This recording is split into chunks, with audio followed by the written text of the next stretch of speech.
तालीम के नाल अमूरे खानादारी विच महारत जिहड़ी बहुत ज़्यादा ज़रूरी है क्योंकि ये जिंदगी गुजारने का एक अहम जिहड़ा ना एक अमूरे खानादारी विच महारत है, एक अहम असूल आ। तुसां दिक्खियो सी कि घर दे अंदर एक शादीशुदा जिहड़ी लाइफ हुंदी है उसके अंदर खवातीन ते एक बहुत बड़ी जिम्मेदारी जिहड़ी है ना वो सौंपे जुलदी है। उस विच सब तो पहली चीज़ जिहड़ी दिखी जुलदी है वो हुंदी है कि क्या आया इस खातून को किचन के काम विच कितनी एक महारत हासिल है क्या, और सारियां लोगों की नज़र भी होंदी है कि सफाई सुथराई के लिहाज नाल किचन के कामां विच कितनी हैक बेहतरी जिहड़ी है वो लाई जा सकती है। सफाई सुथराई भी जरूरी है और उसके नाल नाल मुतवाजन गज़ा जिहड़ी है ना वो भी एक खानदान वास्ते बहुत ज़्यादा जरूरी है। और अगर खातून पढ़ी लिखी है और उसके नाल नाल अमूरी खानादारी की महारत भी है तो वो सब तो पहले ये चीज़ करसी कि घर वालियां आस्ते ना एक बेहतर खुराक का इंतखाब करसी।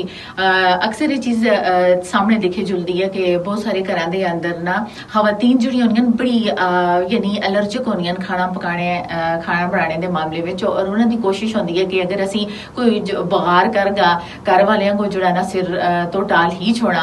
लेकिन इस तरह करने नाल मेरे ख्याल है जो अपनी अहमियत को घटा रही होंदियां।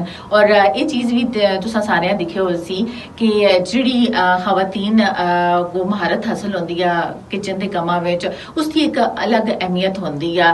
सारे लोग उसकी बड़ी तारीफ कर रहे होने, हौसला अफजाई कर रहे होने क्योंकि उन्होंने को मतवाजन गज़ा जिहड़ी है ना उसके अंदर चार चांद लागा देंदी है। बेशक असी बहुत दफ़ा ऐसा भी दिखने में आया कि मुख्तसरन जी चीज़ होंदी है उसको असी बुगार नाल बढ़ा छोड़ते हैं, और अगर थोड़ी चीज़ भी है अगर उसको असी मुख्तलिफ हिस्सों में तकसीम करगा उस विच थोड़ी बहुत आखते ने ना मसाला जिहड़ा ना वो लाजमी लाना पैंदा।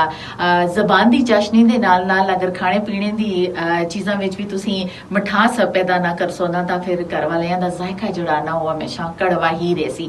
लिहाजा अपनी अहमियत को बढ़ाने वास्ते और अमूरे खानादारी के कामां विच ना अज दे दौर विच महारत जिहड़ी है ना बड़ी जरूरी है। वो सादा वक्त गया, सादा दौर गया कि सादियां खुराकां सी उसके नाल नाल लोग खागा ना अपने काम काज विच मसरूफ होंदे से। लेकिन अज दे जदीद दौर के अंदर सब तो पहले प्रायोरिटी जिहड़ी दी जुलदी है ना वो खाना बनाने को दी जुलदी है। यानी जिहड़ी खवातीन खाना बनाने में माहिर ता उसको बड़ी उसकी तारीफा की जुलदियां और घर के अंदर भी वो रंग बिरंगियां जो डिशेज बढ़ाकर पेश करती है तो उसका एक अलग ही मकाम होता।